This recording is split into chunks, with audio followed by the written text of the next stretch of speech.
everyone, and welcome to the next episode of Me, a To Be Astronomer, reacting to the 27 questions that Globe Earthers apparently can't answer, yet we have already answered every single one because they are really easy and at the intellectual level of a 12-year-old. But let us continue, shall we? We left off at question 24, which we did not answer in the last video, so let's go. Number 24. Why do the stars remain in the same place over 1,000 years if the Earth and solar system are all moving? First of all, they don't. Dave McKeegan has actually explained that really nicely in one of his videos about, I think it was Dave McKeegan, could be wrong, because they are so bloody very much far away. Also, they don't. they just appear to. The change in their perceived position is so little that essentially it's you might as well say that they don't move, right? There is what's called in astronomy the J2000 standard, right? Yeah, the coordinates,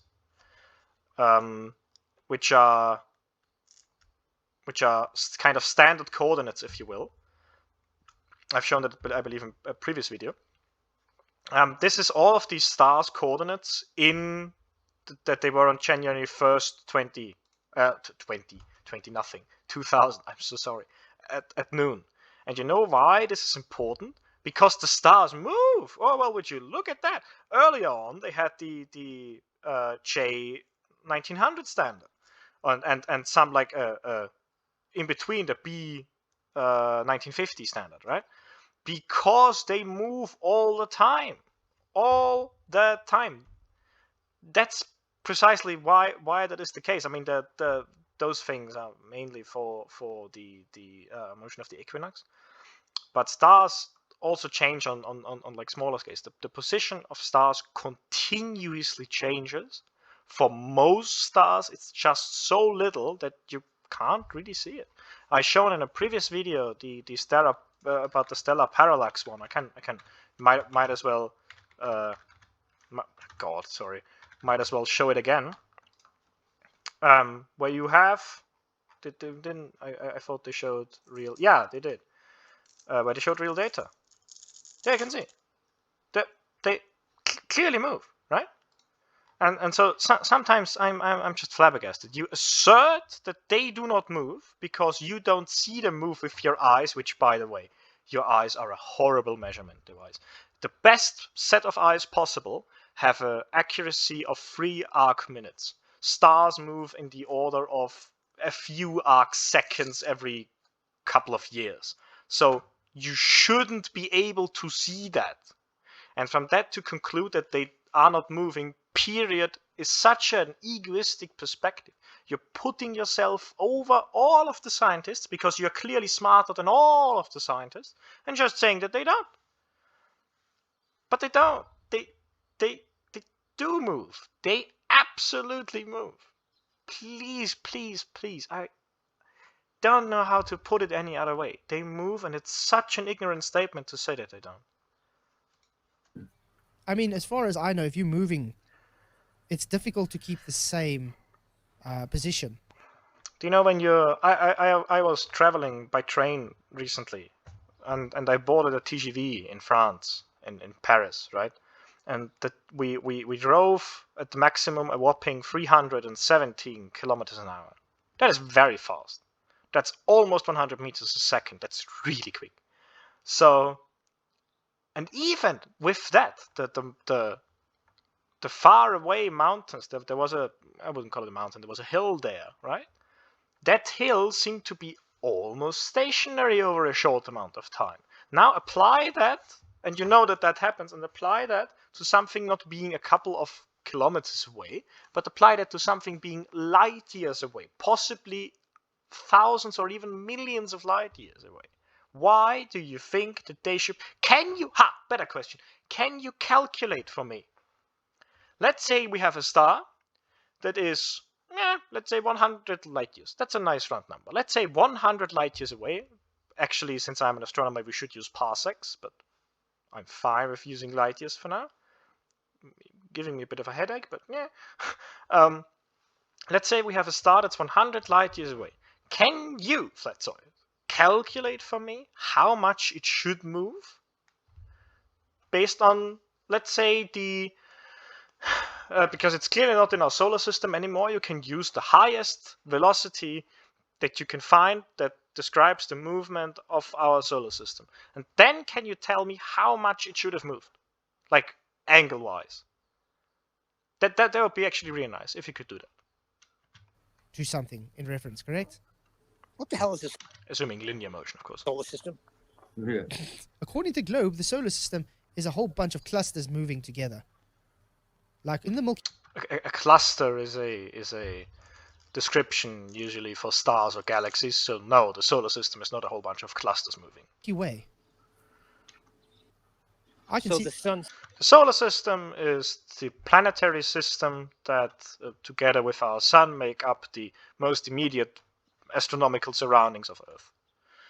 That it includes the moons, it includes the asteroid belts, both the one on the inside and the one on the outside, possibly also the Oort's cloud, which we aren't entirely sure that if it exists or not. Well, probably exists, but we haven't photographed it yet. So, that's what I would call the solar system.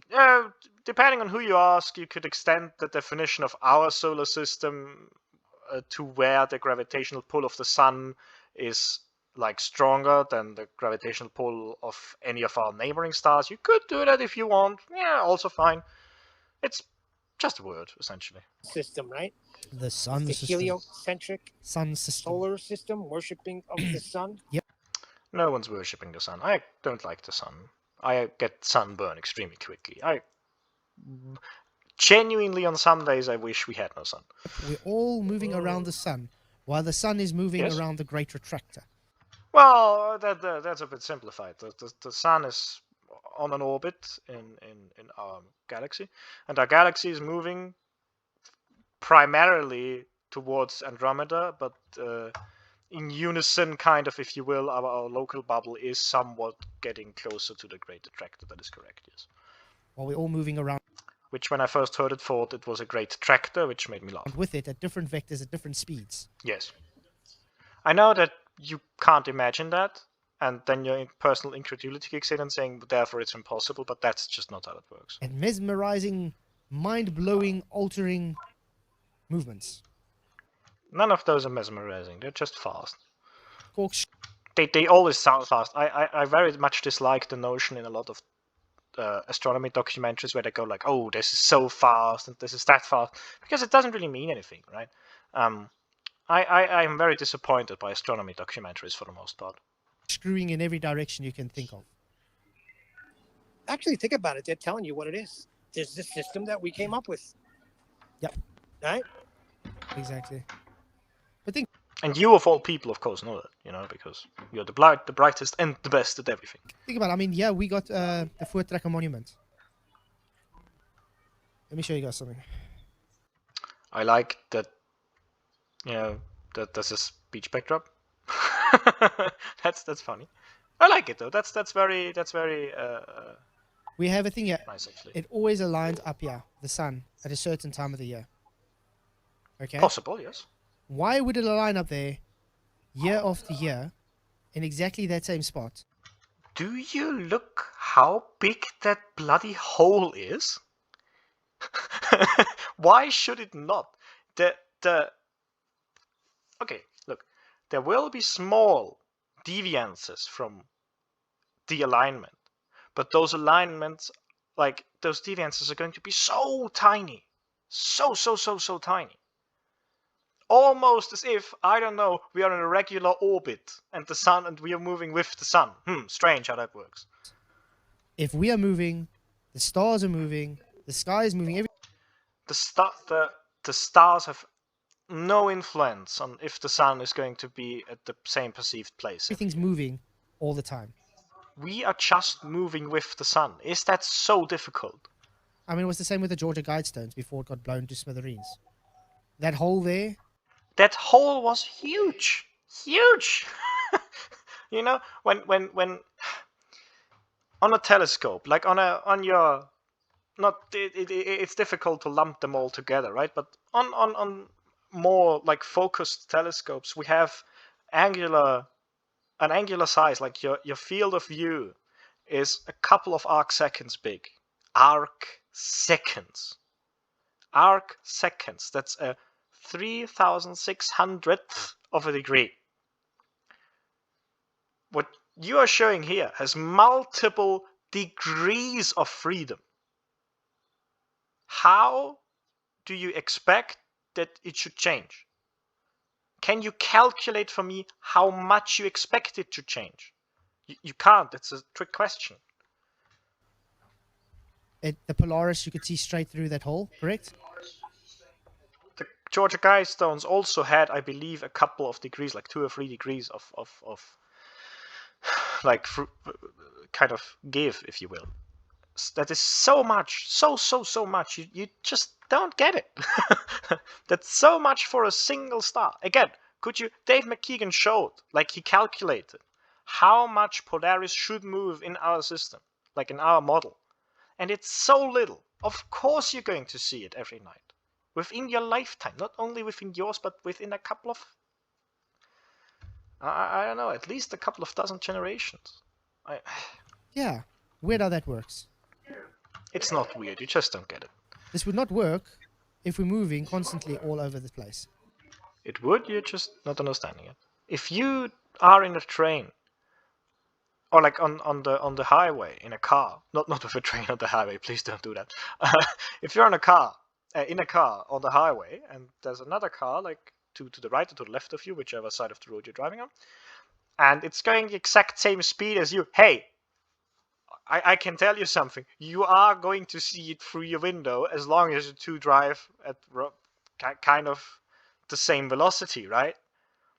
That's the thing. That's how relative motion works. And yet you're driving all over the place. Okay, next question. I am glad when this is over. This is answering the questions of a 12-year-old who has no clue about science and stuff. Like none at all. How can we see satellites at night if they're in Earth's shadow? Not all of them are in Earth's shadow. Some are, that is correct. You can see some satellites that just reflect the sun, just as with the planets and the moon. You can just see them if they are reflected. You know, if they're reflecting light with the sun. You can actually see them more often near sunset and sunrise, precisely for that reason. Because they claim the satellites are lit up by the sun. That is correct. But if they're in Earth's shadow, how do they get lit up? It's not difficult. Let me show you. God damn it. Again, with the paint, I'm sorry, but I'm kind of lazy today. Also, I kind of like... I kind of like it. Okay, I'm going to draw it a bit better this time, I guess. So we have here the Earth. Okay, now I'm actually going to draw it a little bit bigger. We have here the Earth. We have somewhere in the distance. I'm just going to make a point for it here, right? This is not the sun, but this is like where the sunlight's coming from, if you will. Of course, it comes in parallel. That's also really kind of not that visible color. That's where the sunlight's coming from. It should be way over here if that's like somewhat to scale, right? And most of our satellites would be somewhere here, like really bloody close to the Earth, right? So, can you imagine, like, there is a line roughly here, right? Ooh, that works nicely. That's the shadow side, right? If you live here, like here, it is night.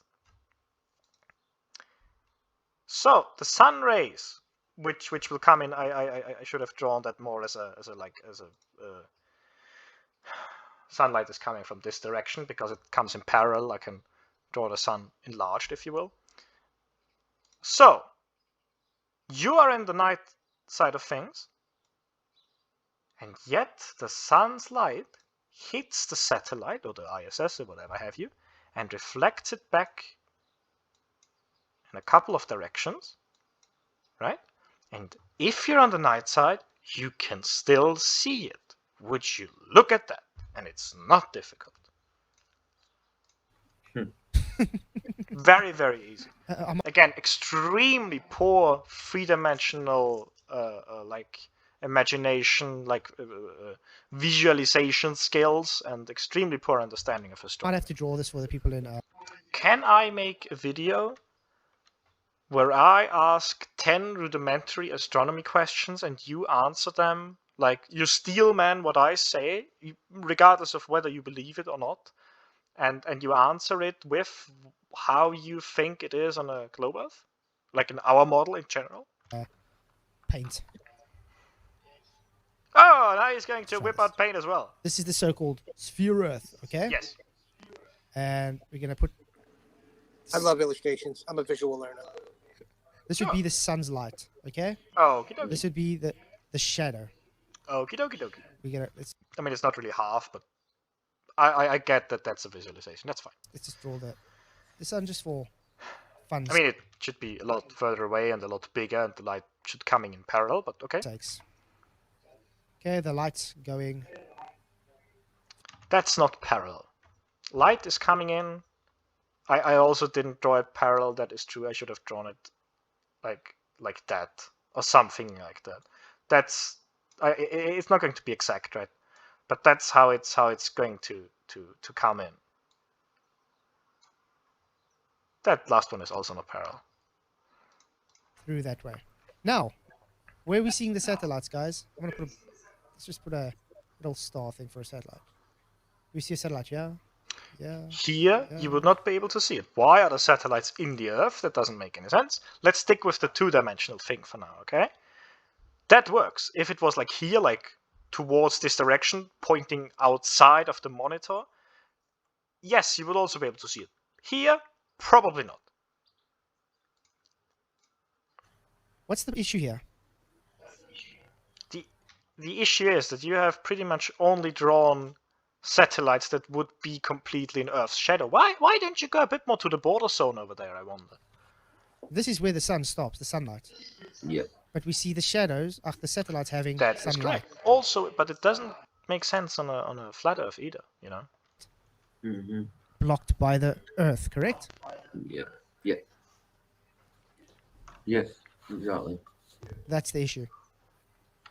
The issue is you not getting 3 dimensions and how this could work. You're very close to understanding it there. Why don't you put the little red thing right here? If you're living here, you're in the dark, but you could still see the satellite. Oh! Not difficult. Not difficult at all. Okay, I think that makes sense. Very easy. Yep, it does. Okay, next question. With that, I believe we are done for this episode. I thank you very much for watching. If you did enjoy it, please do consider leaving a like, and if you enjoyed it a lot, please do consider possibly considering subscribing to my channel. With that, I wish you a nice day, and I will see you in the next video. Goodbye!